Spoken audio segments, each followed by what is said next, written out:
Shalom Aleihim. Bapak Yahweh memberkati saudara sekalian. Pada pagi ini saya akan ajak saudara untuk merenungkan firman Tuhan. Nah, itu ada tulisan Ibrani, kira-kira saudara bisa baca atau tidak? Shir Hashirim, ya. Bagus. Shir Hashirim itu artinya Kitab Kidung Agung, ya. Di dalam Septuaginta disebut dengan Asma Asmaton. Nah, kalau kita lihat, saya akan membahas tentang Kitab Kidung Agung, karena kitab ini sangat indah sekali, saudara-saudara, kalau kita mau mempelajarinya. Ya. Jadi, tokoh utama dalam kitab ini adalah Salomo dan gadis Sulam. Nah, gadis Sulam ini atau Sulamit ini diidentifikasi sebagai wanita yang sangat cantik dan berkulit hitam karena terik panas matahari. Itu saudara bisa lihat di pasal 1 ayat yang ke-6. Gadis Sulam ini ada yang mengartikan itu adalah wanita Sunem, yang adalah nama tempat yang berada di wilayah suku Isakar. Dan kita tentu tahu bahwa kitab suci pernah menuliskan adanya seorang gadis cantik yang bernama Abisak yang dipuji karena kecantikannya.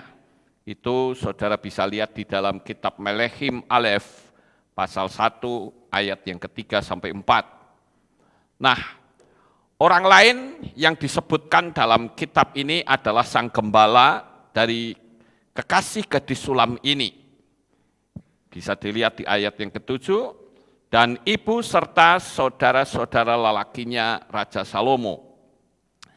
Kita akan baca, saudara-saudara, di ayat yang ke-7 sampai ayat yang ke-8, dan ayat inilah yang sangat menghebohkan di luar sana, karena dianggap ini ayat yang bernuansa porno katanya.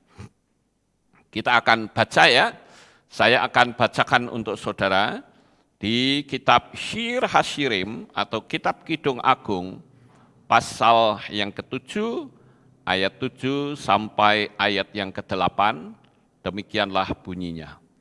Sosokmu bagaikan pohon kurma, dan buah dadamu bagaikan tandan buah anggur. Aku berkata, aku akan memanjat pohon kurma itu, aku akan memegang tangkainya, biarlah buah dadamu bagaikan tandan buah anggur, dan keharuman hidungmu laksana buah apel. Sampai di sini pembacaan kitab suci kita. Di dalam tradisi Yahudi, saudara-saudara, Kidung Agung itu menjadi gambaran tentang Elohim terhadap umatnya, yaitu Bani Israel. Sementara bagi kita orang-orang Goyim menjadi sebuah gambaran mempelai pria Yeshua dan kehilatnya, yaitu kita semua. Seperti kita lihat juga di dalam kitab Hosea pasal yang kedua ayat 16 sampai 17 dikatakan, maka akan terjadi pada hari itu firman Yahweh, engkau akan memanggil aku suamiku, dan tidak akan lagi memanggil aku Baalku. Sebab aku akan menyingkirkan nama para Baal dari mulutnya, dan nama-nama mereka tidak akan diingat-ingat. Ini sebetulnya juga merupakan sebuah peringatan untuk kita. Ibarat seperti begini, saudara-saudara. Seorang atau pasangan suami istri, di mana istrinya atau suaminya itu punya mantan. Nah, tentu sang istri itu tidak akan bisa terima kalau sang suami ini masih memelihara atau menyimpan fotonya, kemudian tiap-tiap hari diliatin, itu pasti akan menimbulkan kecemburuan.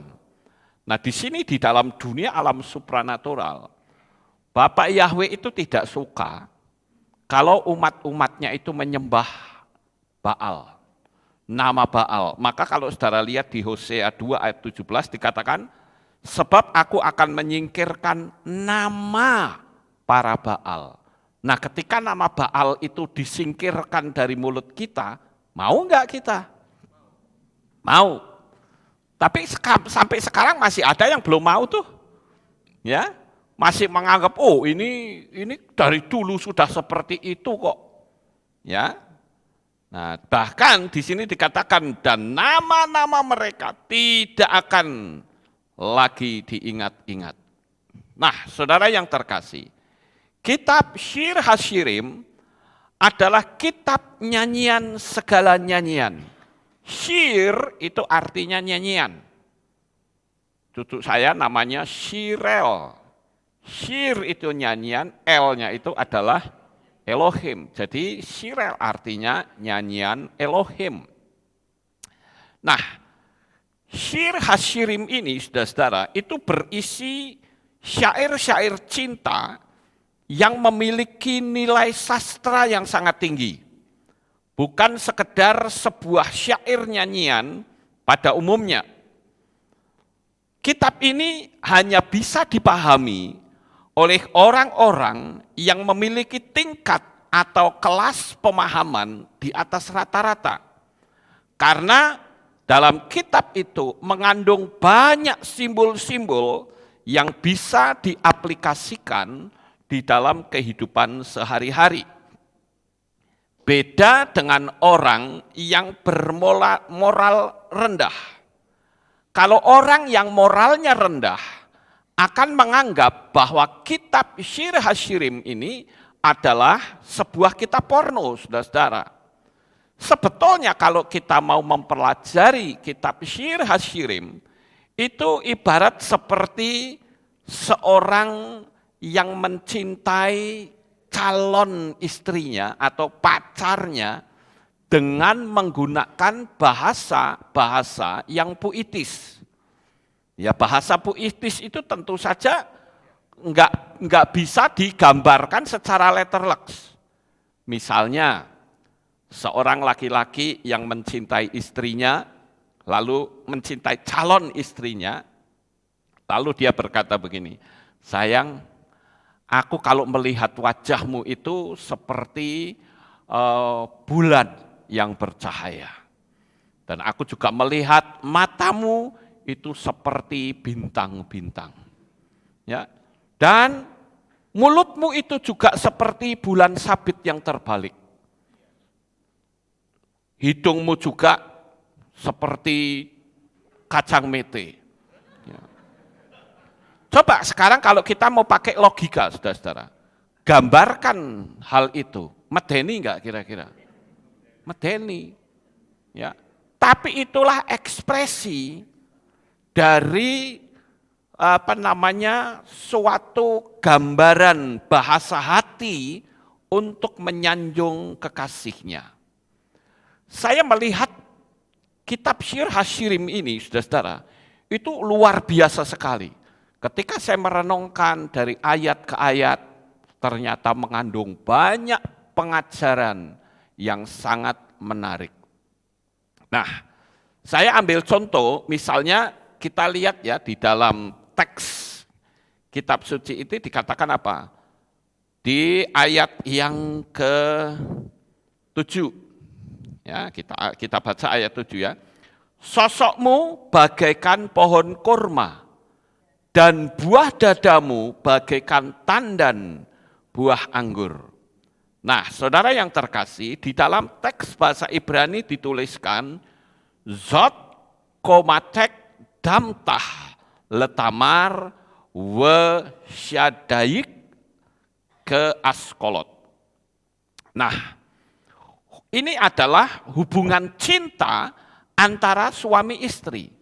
Sekarang, kalau hubungan cinta suami istri, pertanyaan saya, di mana letak pornonya, saudara? Kira-kira saudara tahu nggak letak pornonya di mana? Hubungan suami istri itu. Tidak ada, bukan? Kalau saudara mengatakan bahwa hubungan badan suami istri itu adalah porno, berarti saudara semua itu hasil dari porno aksi orang tuamu. Betul nggak Bapak Ibu? Nah, oleh karena itulah, apakah unsur seks dalam hubungan suami istri itu sesuatu yang tabu? Tidak, saudara-saudara. Hanya orang yang bermoral rendah yang akan menilai kitab Kidung Agung Syir Hasyirim ini sebagai kitab porno. Jadi kalau begitu yang porno yang mana? Ya otak orang itu sendiri, saudara. Itu yang porno. Ya, bukankah Tuhan sendiri yang menetapkan perkawinan itu sesuatu yang kudus? Lalu di mana letak pornonya? Di dalam kitab Ifrim atau kitab Ibrani pasal 13 ayat 4 di sana dikatakan, perkawinan itu mulia dalam segala hal. Dan persetubuhan itu tidaklah cemar. Tetapi Elohim akan menghakimi para pencabul dan para pezina. Makanya saya katakan, di mana letak pornonya kitab Syir Hasyirim ini? Siapa yang berkata sosokmu bagaikan pohon korma? Itu adalah yang berbicara laki-laki atau perempuan? Laki-laki, saudara. Lalu apa maksud dari pohon korma ini? Pasti ada sesuatu yang spesifik dengan pohon korma. Saudara perhatikan ya, yang berbicara itu adalah laki-laki. Betul ya Bapak Ibu? Yang dikatakan sosokmu bagikan pohon korma, itu laki-laki atau perempuan? Yang dikatakan sosokmu bagikan pohon korma, perempuan dong. Ya. Jadi yang ngomong itu laki-laki kepada perempuan. Sosokmu bagikan pohon korma. Nah, perempuan itu simbolnya siapa? Ayo. Simbolnya kita semua. Betul nggak Bapak Ibu? Karena kitab Kidung Agung ini itu menjadi sebuah gambaran hubungan cinta kasih antara Bapak Yahweh dengan bangsa Israel. Nah kita orang Goyim, itu adalah orang-orang Israel tapi secara roh. Makanya disebut Israel rohani. Nah, kalau begitu siapa yang disebut sebagai mempelai prianya? Yeshua, saudara. Mempelai wanitanya kita. Makanya saya tidak sependapat. Ya itu kan dari luar ya. Kalau saya tidak sependapat dengan istilah hamba Tuhan. Nanti arahnya bukan hamba Tuhan, hamba organisasi. Hamba sinode. Ya. Hamba uang. Kita ini statusnya bukan hamba. Yeshua sudah memutus hubungan antara Tuhan dan hamba. Yeshua berkata, aku tidak lagi menyebut kamu sebagai hamba, melainkan sahabat. Kalau sahabat, itu yang akan menjadi mempelai, saudara. Jadi saudara dan saya ini adalah mempelainya Hamasyah. Amin. Saudara bukan hamba Tuhan, mempelainya Tuhan. Karena hamba itu tidak mendapatkan warisan. Yang mendapatkan warisan itu mempelai. Saya ambil contoh, misalnya saya mati, maka kekayaan saya akan juga milik istri saya. Bukan milik hamba saya.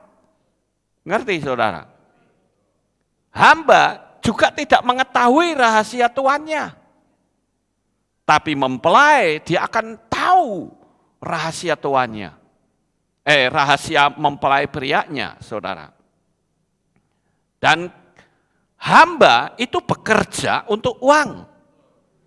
Tapi mempelai bekerja karena kasih, karena hati, saudara. Nah ini yang harus kita pahami. Lalu apa yang dimaksud pohon kurma? Kita, saudara dan saya, itu diumpamakan dalam bahasa puisi ini, saya menyebut ini puisi tingkat tinggi, saudara. Maka saudara itu seperti sosok pohon kurma. Lalu apa istimewanya pohon kurma? Kita akan lihat, saudara-saudara. Pohon kurma ini sendirian di padang gurun, di padang pasir. Dan pohon kurma ini pohon yang tahan terhadap cuaca apapun. Nah, seharusnya saudara pun juga sebagai orang yang tahan dalam menghadapi segala hambatan yang ada dalam dunia ini. Amin. Saya sangat tertarik sekali, saya pernah menyampaikan ini, itu ketika saya masih di gereja lama, saya pernah menyampaikan, tapi saya coba ulang kembali. Keistimewaan dari pohon kurma, yaitu pada waktu cara menanam. Tentu cara menanam ini beda dengan cara menanam di Indonesia. Karena konotasi dari pohon kurma ini bukan di Indonesia, tetapi di Timur Tengah sana, saudara, yang isinya padang gurun semua begini, ya toh. Jadi cara menanamnya pohon kurma itu, saudara, itu bijinya ditaruh, kemudian ditutup dengan batu, ditindihin batu, saudara. Kalau tidak ditindihin batu, kena angin kabur, nggak akan bisa hidup itu bijinya, saudara, kabur kemana-mana. Ya, jadi di sini kita melihat bahwa biji yang ditindih batu, pohon kurma itu gambarannya siapa? Kita, ya, diingat baik-baik. Saya ingin saudara berinteraksi dengan saya pagi ini, ya. Jadi ketika kita ditindih dengan batu, sakit bukan? Apa yang harus kita lakukan? Supaya kita itu tidak mati. Maka kita harus berakar ke bawah, ke dalam. Nah, begitu juga pada saat orang menanam pohon kurma di Israel. Itu bijinya ditaruh, ditindihin batu, tujuannya supaya tidak kena angin, bukan? Nah, batu itu bisa menjadi gambaran atau simbol dari beban-beban hidup kita. Ketika kita ditindih dengan beban, tantangan hidup, mungkin kita akan berkata, Tuhan, bebanku berat sekali Tuhan. Tetapi kalau kita yang digambarkan sebagai pohon kurma itu, maka jalan satu-satunya untuk menggulingkan beban itu adalah kita harus memiliki akar yang dalam. Jadi ketika biji ditindih ini, maka dia akan bertumbuh ke dalam tanah, saudara. Sampai dia mencapai kedalaman tertentu, dia memiliki kekuatan untuk menggulingkan batu itu. Sama seperti saudara. Kenapa begitu banyak orang yang dengan mudahnya terguling imannya? Ada beban kecil saja sudah murtad. Karena dia nggak punya akar iman yang kuat. Tapi kalau saudara punya akar iman yang kuat, maka beban seberat apapun, saudara tetap terus berakar ke dalam. Nanti akan ada orang ngomong gini, aku lihat kamu itu bebanmu berat ya, tapi kok iso sih kamu setia sama Tuhan? Nah itu berarti saudara sedang berakar ke bawah. Sampai kedalaman tertentu, maka biji kurma itu memiliki kekuatan untuk menjungkir balikkan batu yang ada di atasnya. Paham enggak Bapak Ibu? Jadi ini sebetulnya adalah gambaran dari ucapan Tuhan kepada mempelainya, bahwa kamu itu sebetulnya sangat indah. Karena sebesar apapun masalahmu, kalau kamu punya akar iman yang kuat, maka masalahmu pasti akan terguling.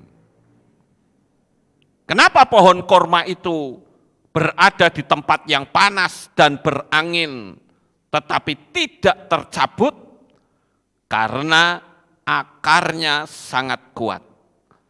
Nah, jika hidup kita juga memiliki akar yang kuat di dalam Tuhan, kita tidak akan mudah digoyahkan dengan angin-angin pengajaran palsu.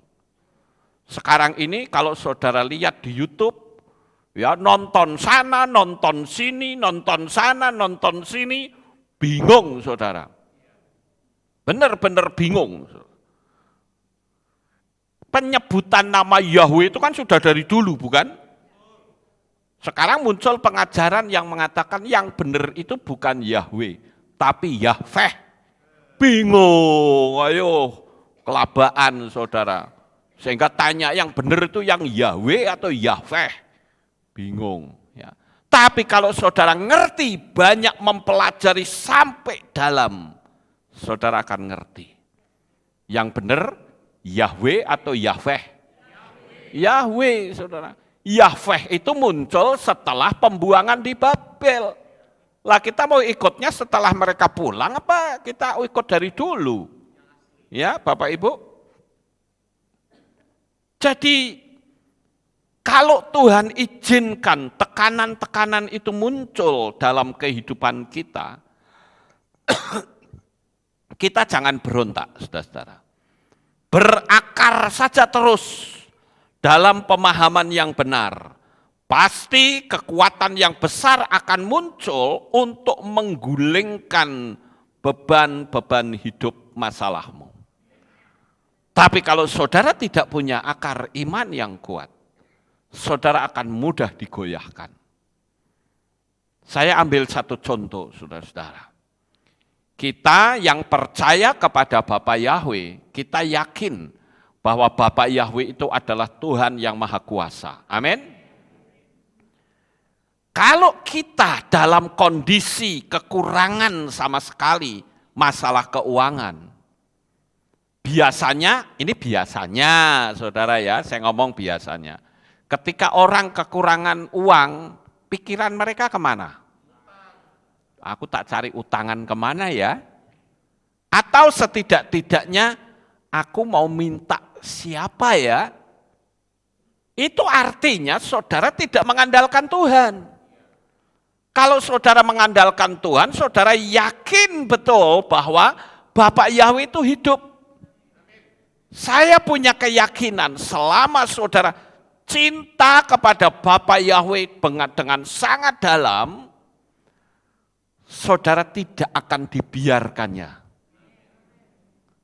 Lah saya misalkan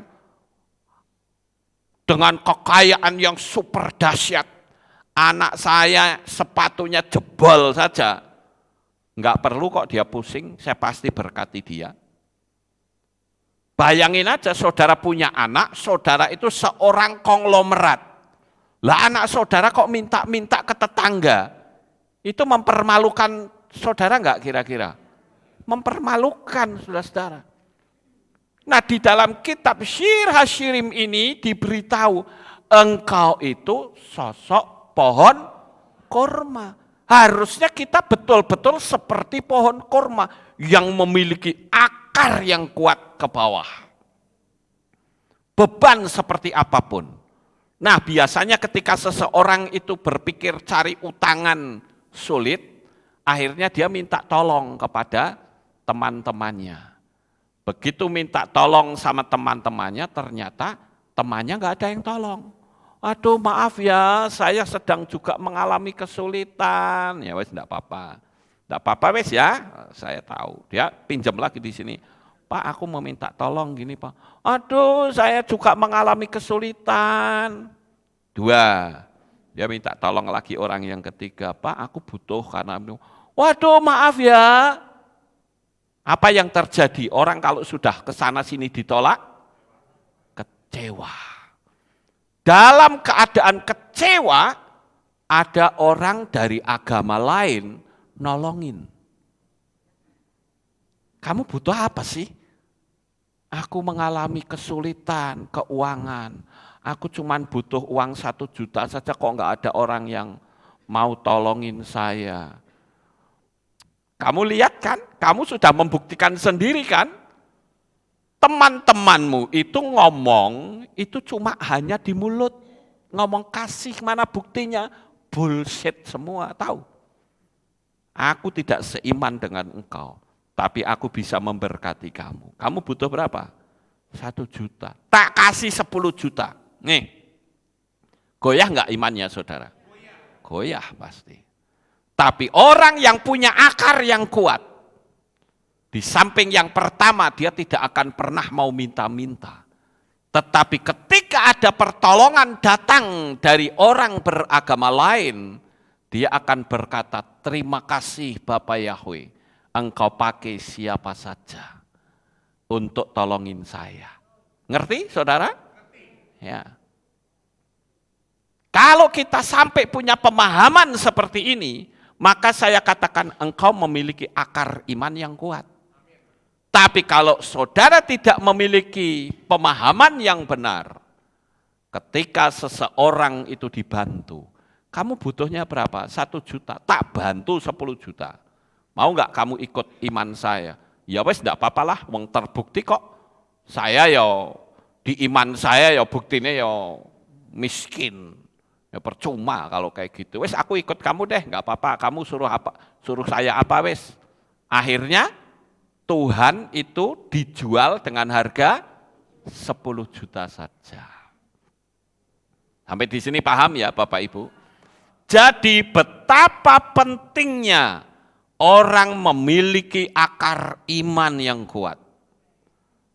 Ingat loh, di kitab Syir Hashirim, engkau, saudara dan saya itu adalah mempelai wanitanya Tuhan. Dan mempelai wanitanya Tuhan itu dikatakan seperti pohon korma. Memiliki ketahanan yang luar biasa. Dalam kondisi seperti apapun, dia mencari sumber air. Dan kita hanya tahu sumber air kehidupan itu adalah firman Tuhan. Ketika Yesua dicobai, yang keluar dari mulut Yesua adalah firman Tuhan. Ketika saudara dicobai, yang keluar dari mulut saudara apa? Kutukan. Yang keluar apa? Bersungut-sungut. Yang keluar apa? Kekecewaan. Tapi hari ini saya beritahu dengan tegas kepada saudara. Bapak Yahweh sekali-kali tidak akan pernah mengecewakan hidup saudara. Dia Tuhan yang maha kuasa. Dia adalah Tuhan yang hidup, yang melihat kehidupan saudara lebih dari apa yang saudara ketahui tentang diri saudara sendiri. Itu dahsyatnya Tuhan, saudara. Kalau orang yang mau mengandalkan dia, sekali lagi saya katakan, Bapak Yahweh tidak pernah sekalipun mengecewakan engkau. Ya, boleh beri tepuk tangan. Haleluya. Puji Tuhan. Betapa dahsyatnya kalau kita mengenal Bapak Yahweh, saudara. Tapi kadangkala orang itu takut. Ngerti, paham tentang nama Bapa. Tapi ketika dia kumpul dengan kelompok yang lain, lupa nama bapaknya, saudara, enggak disebut. Jadi di sini aman, di sini juga aman. Cari amannya. Kenapa Anda tidak punya prinsip yang kuat? Kenapa Anda tidak memiliki, aku ini adalah pohon korma yang memiliki akar yang dalam, yang tidak akan pernah bisa digoyahkan dengan cara dan gaya apapun. Selama kita yakin, Tuhan aku pohon korma. Ketika beban menindihku, semakin aku mengakar ke dalam.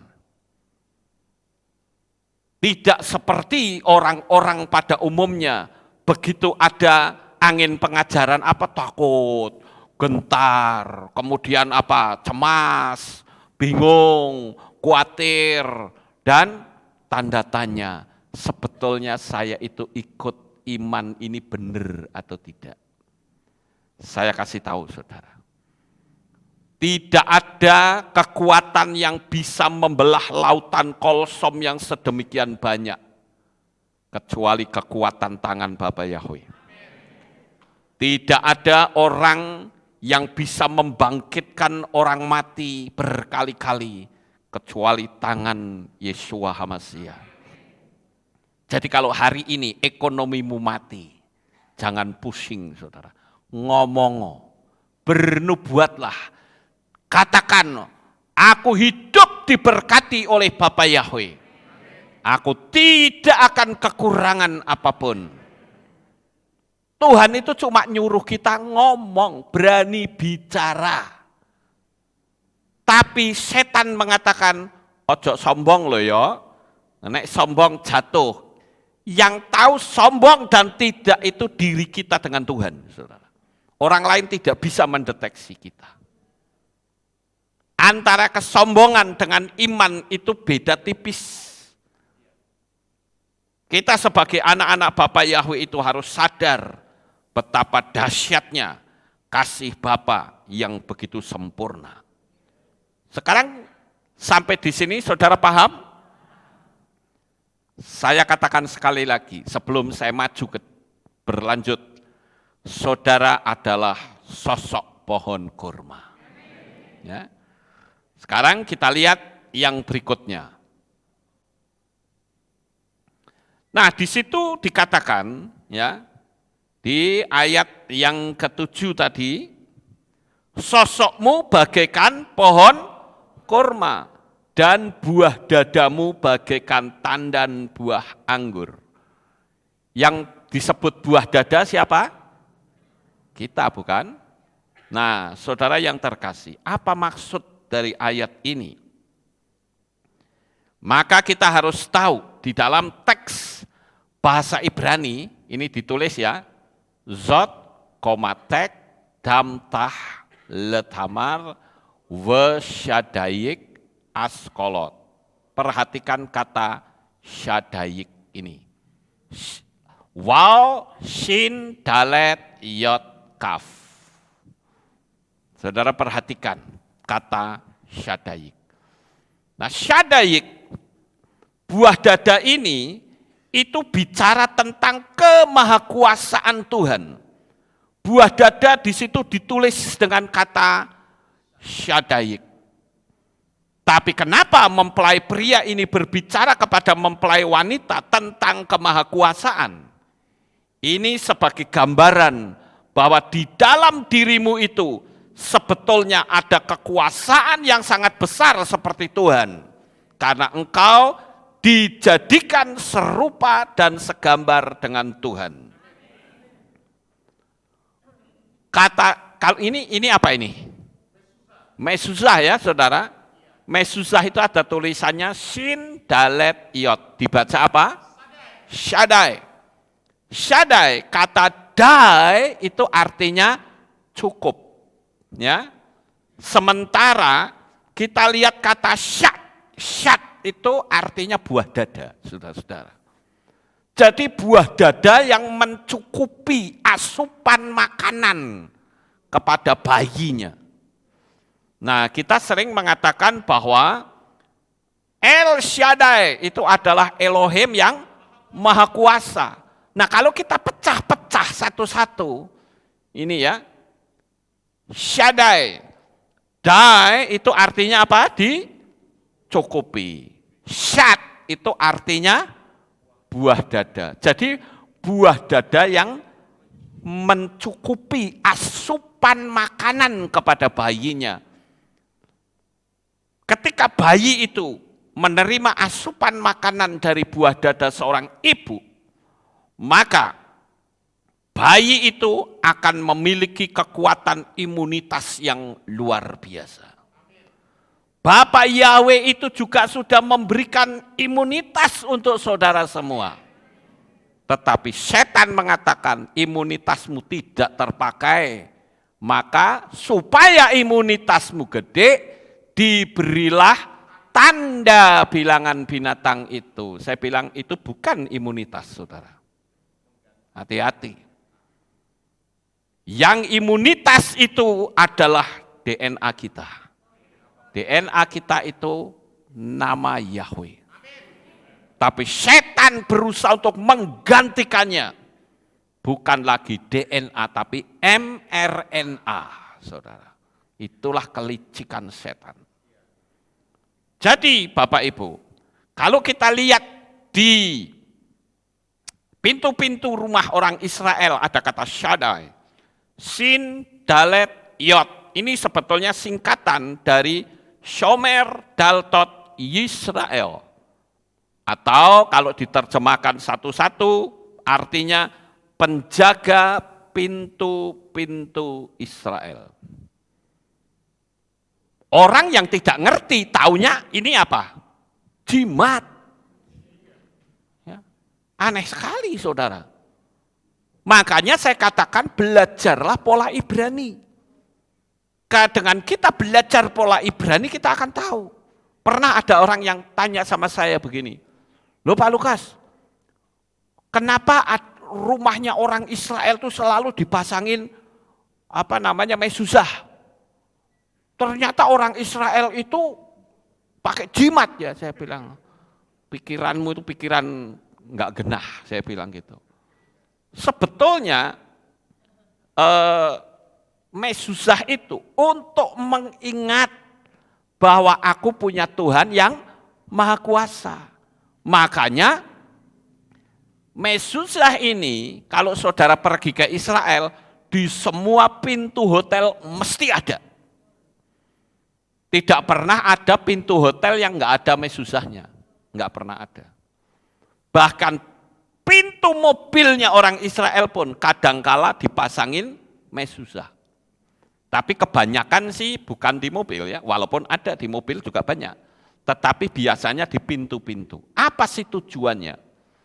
Tujuannya untuk mengingatkan bahwa aku punya Tuhan yang Maha Kuasa. Begitu orang Israel, ini kebiasaan mereka ya. Begitu orang Israel itu keluar, dia akan pegang mezuzah, saudara-saudara. Begitu dipegang, hatinya akan berkata, aku punya Tuhan yang dahsyat.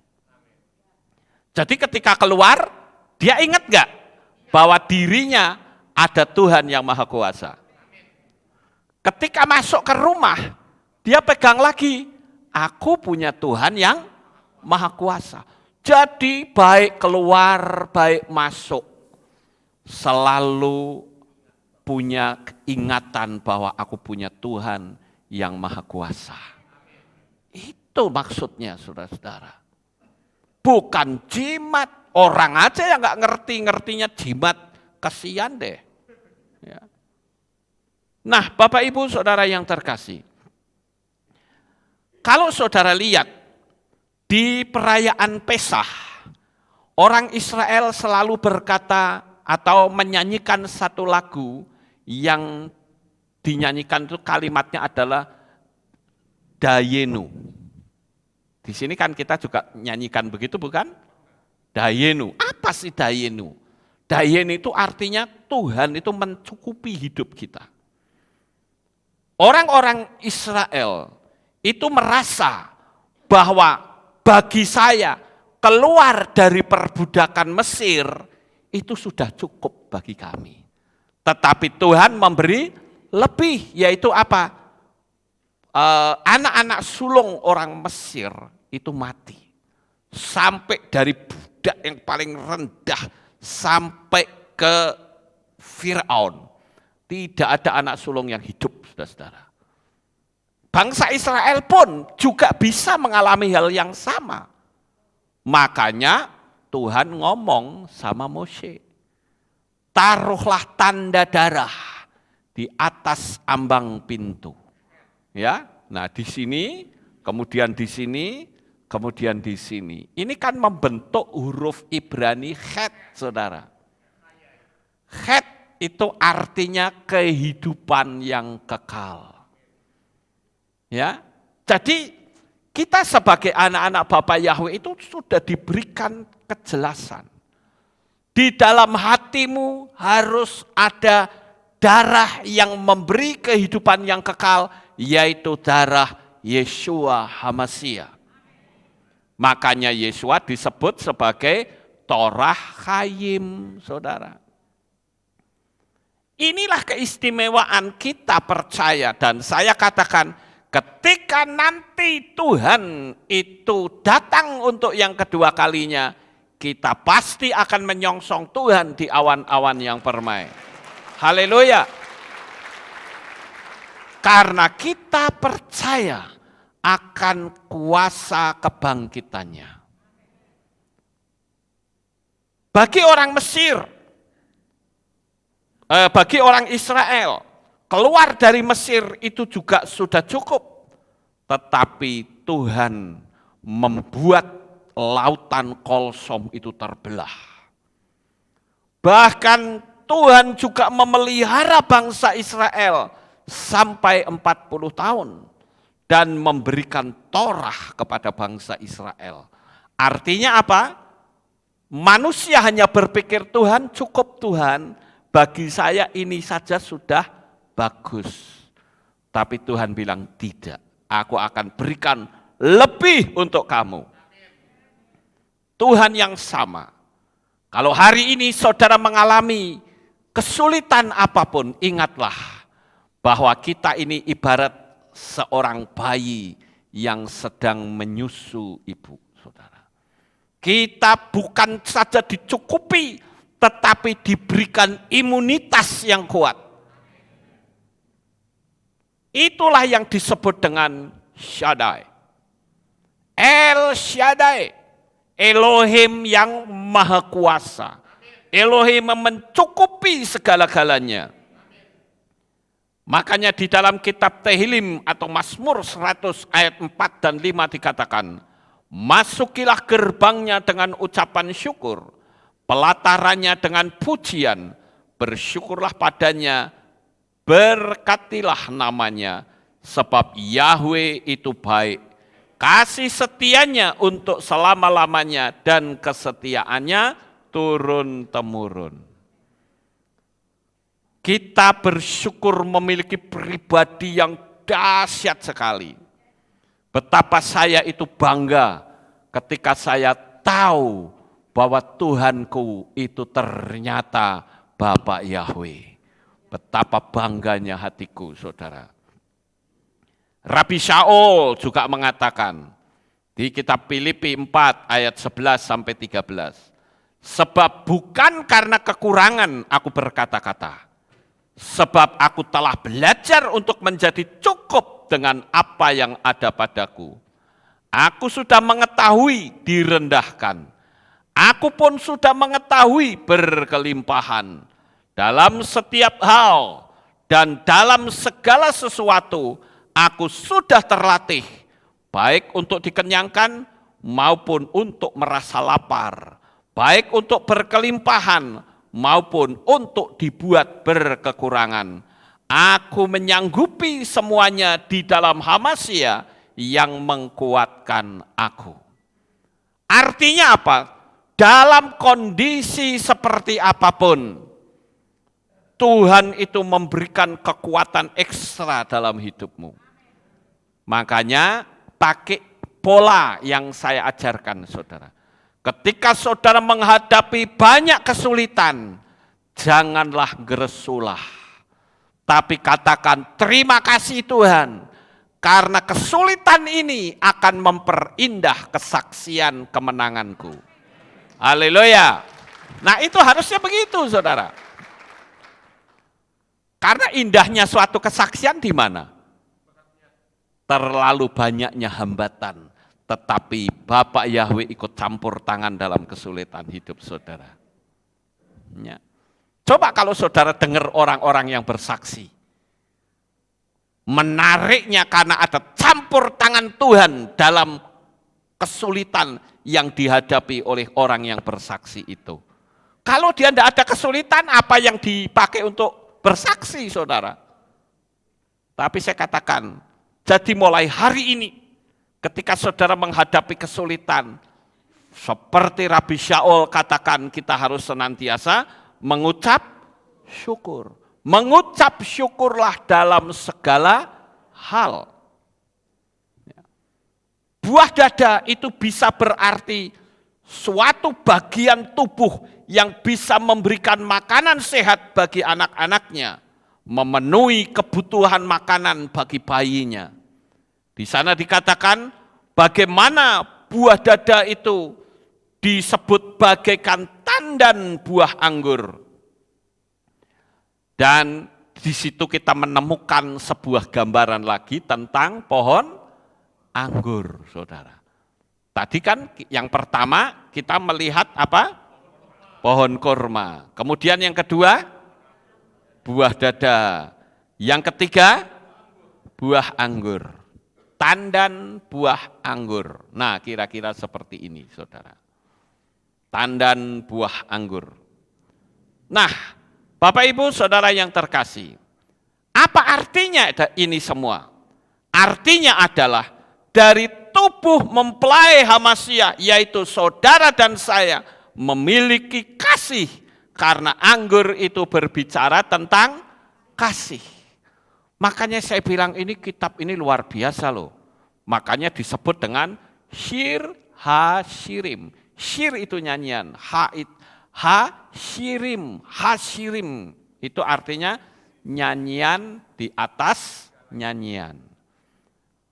Melech ha-melachim, artinya raja segala raja. Begitu ya cara membacanya, saudara. Shir HaShirim itu termasuk sesuatu gaya bahasa yang ada di dalam kitab itu sangat puitis sekali. Makanya sekali lagi kalau ada orang yang mengatakan bahwa kitab Shir HaShirim itu adalah kitab porno, berarti yang porno adalah otak orang itu sendiri, saudara. Masa hubungan suami istri kok dianggap porno? Justru kitab suci mengatakan bahwa perkawinan itu kudus. Jadi bukan porno, saudara. Yang porno itu otak orang yang mengatakannya. Nah, kita melihat di kitab Shir HaShirim itu banyak sekali gambaran-gambaran yang luar biasa tentang perlindungan Tuhan, tentang perjalanan hidup manusia yang dicukupi dan segala macam. Nah, di sini dikatakan bahwa buah dadamu bagaikan tandan buah anggur. Saudara tahu, anggur itu selalu berbicara tentang kasih. Setiap kali orang-orang Israel itu membuat pesta perkawinan, mereka tidak akan pernah lupa dengan anggur, saudara. Kalau saudara lihat di kitab Yohanan pasal 2, ketika Yesus membuat mujizat pertama, di mana saudara? Di Kana. Ayo kita renungkan. Kenapa Yesus membuat mujizat pertama kali bukan di bait suci? Tapi Yesus membuat mujizat di sebuah awal kehidupan rumah tangga. Artinya apa di sini? Artinya adalah kehidupan rumah tangga yang harmonis. Itu seperti buah anggur. Ada cinta kasih di dalamnya. Oleh sebab itu, ketika hubungan suami istri itu diikat dengan cinta kasih, maka kehidupan rumah tangga itu pasti akan bahagia. Seperti surga, saudara. Tapi sebaliknya, kalau kehidupan rumah tangga itu tidak bahagia, saya suka menyebutnya neraka dunia. Dan ibarat orang ngemut silet, saudara. Mau ditelen kok mati, mau diletehke kok bisa kebeler. Wis dimut wae, wis memang nasibku sudah begini. Enggak bisa, saudara. Kehidupan rumah tangga akan bahagia jikalau suami dan istri itu memiliki hati yang takut akan Tuhan. Ikatan cinta kasihnya itu kuat. Begitu juga Yesua terhadap kita. Saudara sadar enggak kalau saudara itu dicintai oleh Tuhan luar biasa? Sampai Yesua menumpahkan darahnya habis-habisan. Apa sih yang dia lakukan? Tidak lain karena dia ingin menyelamatkan saudara dari jilatan api neraka. Dia lindungi kita. Nah kalau dia sudah melindungi kita, apa yang akan kita lakukan? Kita harus mau melayani dia. Memang saya katakan bahwa firman Tuhan ini jadi meluas kemana-mana, saudara.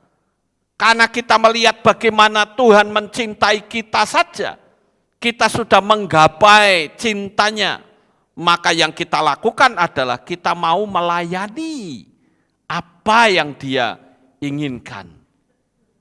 Kita ingin membuat Tuhan itu bahagia. Dengan apa? Kehidupan kita yang berkenan di hadapannya.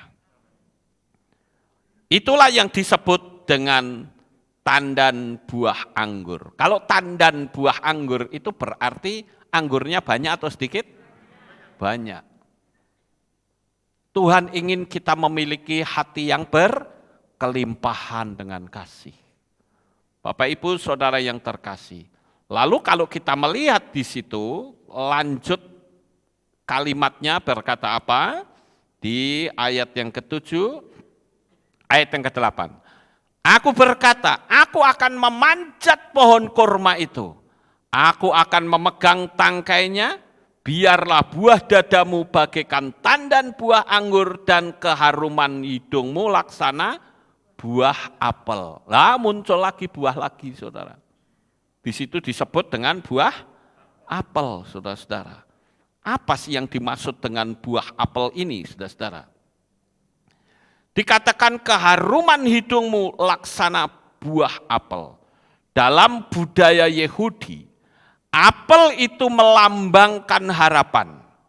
Makanya tiap hari raya Yom Teruah selalu ada makan apel dan madu. Itu untuk menggambarkan secara hukum profetik bahwa tahun yang aku jalani hari ini akan selalu manis.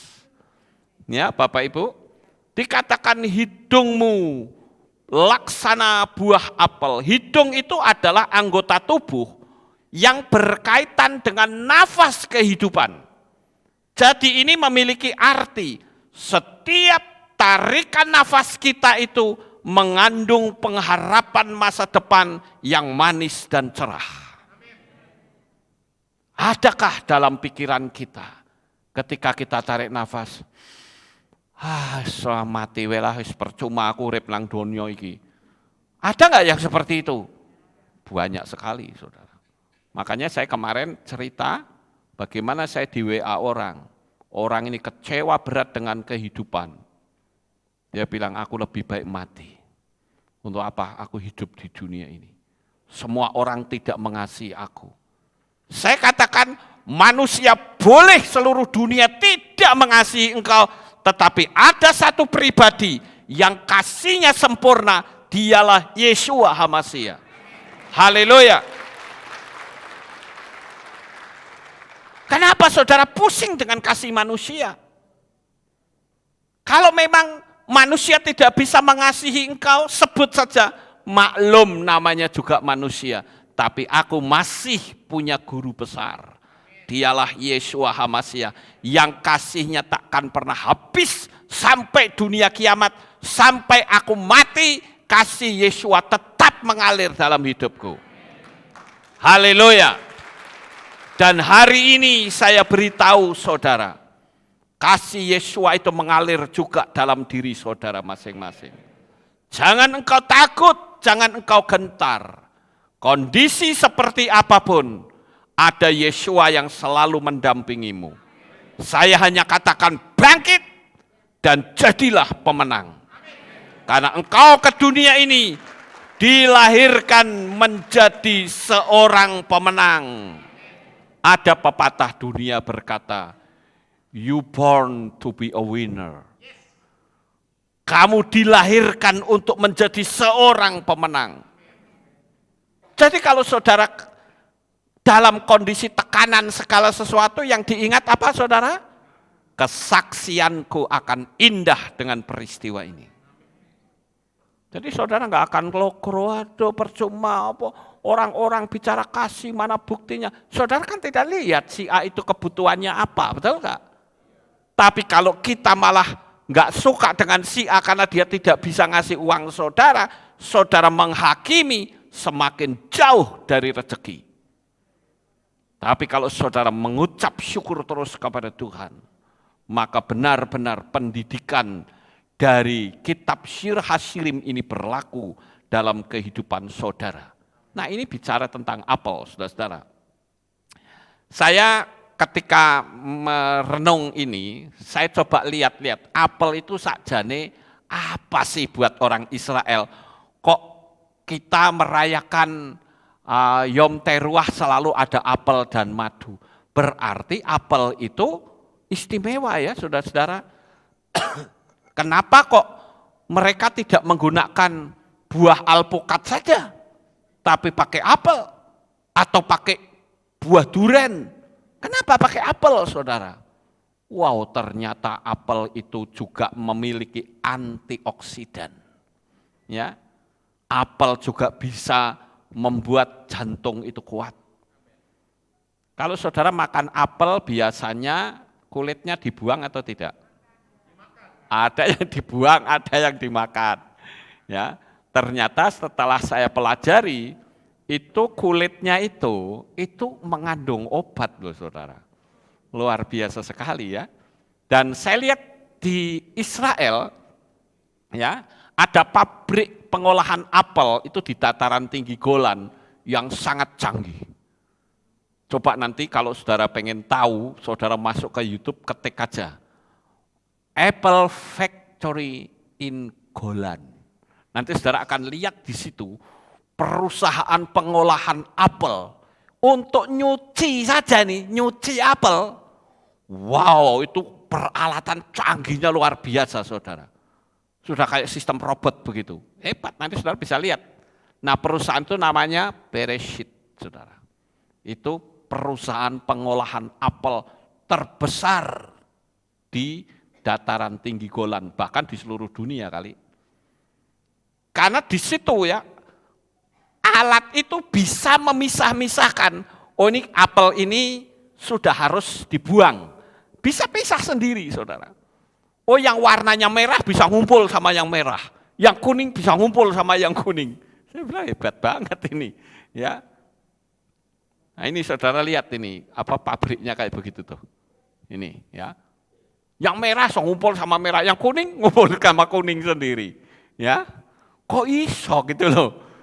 Enggak perlu dipilihi tangan satu-satu, mau sampai kapan saudara. Apalagi tiap-tiap hari itu apa namanya apel ini itu didistribusikan ke pasar-pasar itu sangat banyak sekali. Dan dijamin bahwa apel yang sampai ke tangan saudara itu sehat. Karena nggak ada bahan kimia yang dicampurkan di sini, saudara-saudara. Ini yang merah kan merah semua gitu. Luar biasa loh, alatnya tuh canggih, saudara-saudara. Nah inilah buah apel, saudara-saudara. Jadi sama seperti kitab Yeremia pasal 29 ayat 11. Sebab aku mengetahui rancangan-rancangan yang aku rancangkan atas kamu, firman Yahweh, rancangan-rancangan damai sejahtera dan bukan kejahatan untuk memberikan kepadamu masa depan dan harapan. Bapak Ibu Saudara yang terkasih, engkau memiliki harapan yang besar untuk meraih visi dan impian saudara. Jangan goyah, jangan ragu, tetap yakin bahwa Bapa Yahweh yang Maha Kuasa itu tidak sekali-kali meninggalkan hidup saudara. Dan saya tetap katakan, Dia selalu mendampingimu. Makanya ketika saudara menghadapi kesulitan, ngomong pada diri sendiri. Misalnya saya menghadapi kesulitan, Lukas, tahu nggak kamu nggak sendiri? Ada Bapa Yahweh yang selalu di sampingmu. Roh Kudus melingkupi engkau. Dia akan menjagamu, melindungimu dalam segala perkara. Pokoknya sekarang diingat ya Bapak Ibu. Kalau saudara itu punya hambatan hidup cukup banyak, yang penting jangan saudara yang bikin masalah sendiri loh ya. Ya, pokoknya saudara menjalani hidup ini dengan baik. Kalau saudara dihambat dengan hambatan macam-macam, percayalah itu sebetulnya berkat yang mendatangi saudara, tapi nyamar, saudara. Berkat yang menyamar. Jadi yang ada kembali apa yang dikatakan Rabi Shaul. Mengucap syukurlah dalam segala hal. Saya ingin melalui pembelajaran tentang kitab Syir Hasirim ini, saudara menjadi orang yang semakin cinta kepada Bapa Yahweh. Karena hari depanmu penuh dengan pengharapan. Hari depanmu penuh dengan kemenangan. Jangan takut, jangan gentar. Bapa Yahweh selalu bersama dengan saudara. Sukses besar untuk saudara. Bapa Yahweh memberkati. Haleluya. Kita tunduk kepala dan kita akan berdoa. Kami mengucapkan terima kasih dan syukur kepadamu ya Bapa. Pada pagi ini kami bersama-sama telah mendengarkan renungan firman-Mu. Biarlah apa yang kami renungkan, kami tanamkan di dalam hati. Bahwa kami selalu disertai oleh kekuatan dari tempat yang maha tinggi. Oleh karena itu Tuhan, kami selalu bersukacita dan bersyukur. Anugerah-Mu begitu sempurna Kau berikan kepada kami. Terima kasih Bapa Yahweh. Inilah doa syukur yang kami naikkan kepadamu. Di dalam nama Adonai Yeshua HaMashiach, kami sudah berdoa. Semua yang percaya berkata, amin. Kita akan dengar pengumuman. Shalom, berjumpa kembali dengan kami dalam Aleph Tau Breaking News. Berikut kami sampaikan pengumuman untuk minggu ini. Info perkawinan. Akan dilangsungkan pemberkatan pasangan Andre Christian Tansil dan Yemima Kurniawati pada hari Sabtu 2 April 2022 pukul 2:30 sore yang bertempatkan di Borobudur Golf Magelang. Pengumuman ini hanya sebagai informasi dan bukan sebagai undangan. Info 7 Hari Raya. Hadirilah perayaan yang ditetapkan oleh Bapa Yahweh, Hari Raya Pesah, yang akan dilaksanakan pada hari Kamis 14 April 2022 pukul 6 sore di Kehilat Aleph Tau dengan tema Celebrate of Pesach Festival of Freedom. Hadirilah Hari Raya Roti Tak Beragi atau Matzah yang akan dilaksanakan pada hari Jumat 15 April 2022 pukul 6 sore dengan tema Hidup Baru dalam Hamashiach. Dan hadirilah Hari Raya Buah Sulung atau Bikurim yang akan dilaksanakan pada hari Minggu 17 April 2022 pukul 6 pagi dengan tema Persembahan Sulung. Dalam memeriahkan perayaan 5782, Panitia 7 Hari Raya akan mengadakan beberapa rangkaian acara.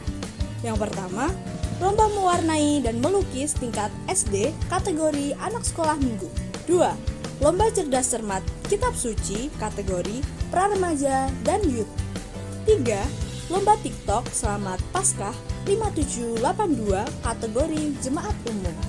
Lomba ini dibuka untuk seluruh KPI cabang se-Jawa Tengah dan Kehilat Pengagung Yahweh se-Jawa Tengah. Pelaksanaan lomba akan diadakan pada hari Minggu 17 April 2022 yang akan dilaksanakan di Kehilat Aleph Tau Magelang. Pendaftaran akan ditutup pada hari Kamis 14 April 2022. Untuk info lebih lanjut dapat menghubungi Saudara Petra dan Ibu Rahma.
Berikut ketentuan lomba TikTok PESA 5782.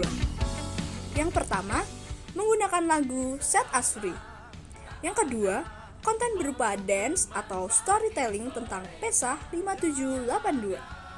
3. Upload konten saudara dengan 3 hashtag. Yang pertama, PESA 5782. Yang kedua, Set Us Free. Dan yang ketiga, Kehilat Aleftau. Serta menandai akun Instagram @kehilat_aleftau dan akun TikTok Kehilat Aleftau. Batas upload video paling lambat pada hari Selasa 12 April 2022. Pemenang akan diumumkan pada Hari Raya PESA 14 April 2022 dan untuk info lebih lanjut dapat menghubungi Saudari Beauty pada nomor berikut. Demikian pengumuman untuk minggu ini. Sukses besar untuk saudara. Bapak Yahweh memberkati. Ya, itulah pengumumannya, saudara-saudara. Dan saya akan membacakan ucapan terima kasih. Shalom Aleichem, Bapak Ibu, Saudara terkasih dalam Yeshua HaMashiach. Bersama ini, saya mengucapkan terima kasih kepada Bapak Gembala Lukas Sutrisno beserta Ibu Esther, Bapak Hameng, tim ibadah raya, tim besok, Bapak Ibu Saudara Jemaat Kehilat Aleftau yang tidak bisa saya sebutkan satu persatu. Terima kasih yang sedalam-dalamnya saya ucapkan atas semua doa dan perhatian serta dukungan baik moral maupun material atas berpulangnya ke Shamayim anak ketiga putri kedua kami, Beryl Avshalom Herlambang. Kiranya Bapak Yahweh memberkati Bapak Ibu Saudara semua dalam segala kelimpahannya. Hormat kami, Ruli Bagus Herlambang. Nah, itu ucapan terima kasih yang pertama. Sekarang ucapan terima kasih yang kedua kepada YTH Bapak Lukas Sutrisno di tempat. Shalom, salam damai sejahtera bagi kita semua.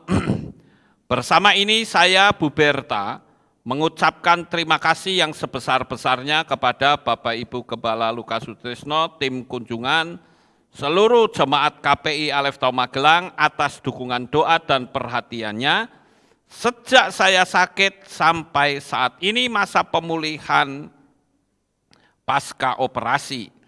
Kiranya Bapak Yahweh senantiasa membalas semua kebaikan saudara semua. Demikian ucapan terima kasih saya, Bapak Yahweh memberkati. Amin. Hormat saya, Ibu Berta. Ya, ini sudah saya bacakan dan tidak ada pengumuman lain lagi. Kita akan akhiri kebaktian kita. Saya mengundang jemaat Tuhan kita bangkit berdiri dan kita akan tutup dalam doa. Terima kasih Bapak Yahweh. Selesai sudah ibadah kami dari awal pertengahan sampai pada akhirnya. Sebentar lagi anak-anakmu akan kembali pulang ke rumah mereka masing-masing. Jaga lindungi peliharakan mereka sampai di rumah dengan selamat. Pertemukan kembali pada jam-jam ibadah mendatang di dalam ikatan tali kasih-Mu. Terima kasih ya Bapak Yahweh, kami mempersembahkan anak-anakmu semua di dalam tangan-Mu. Dan inilah doa syukur yang kami naikkan kepadamu Bapa. Berilah kekuatan, kesehatan, damai, sejahtera, dan sukacita kepada seluruh kehidupan anak-anak-Mu. Baik yang ada di Kehilat ini, maupun yang mengikuti streaming dari berbagai belahan dunia manapun. Berkatilah mereka, jaga mereka, supaya Bapa Yahweh dimuliakan senantiasa. Terima kasih Tuhan, kirim malaikat-Mu untuk mendampingi dimanapun anak-anak-Mu berada. Di dalam nama Adonai Yeshua HaMashiach, kami sudah berdoa. Mari kita angkat tangan kita dan kita akan menerima berkat Kohanim. Haleluya. Yevarechecha Yahweh wa yishmereka.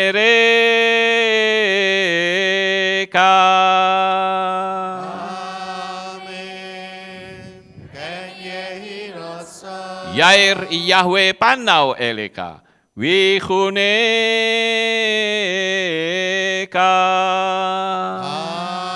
Amen. Ken yehi rasa. Ye panau eleka wa yashem lecha shalom.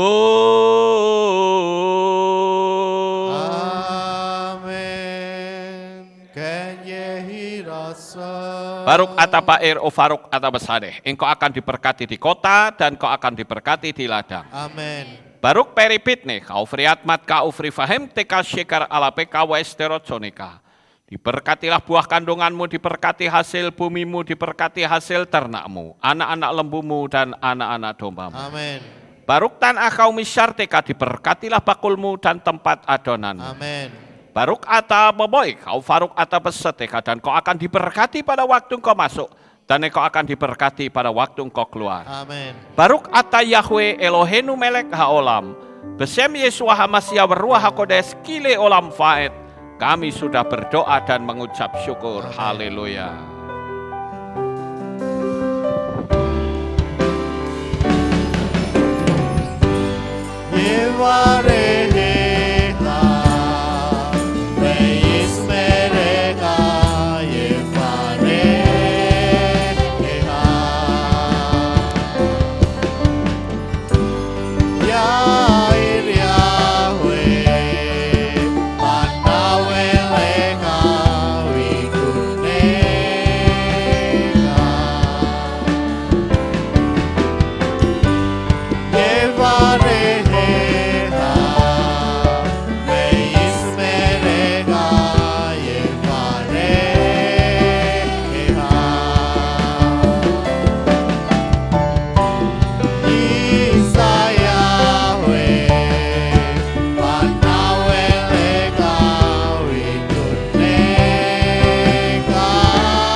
Selamat pagi, selamat pulang. Bapak Yahweh memberkati kita semua.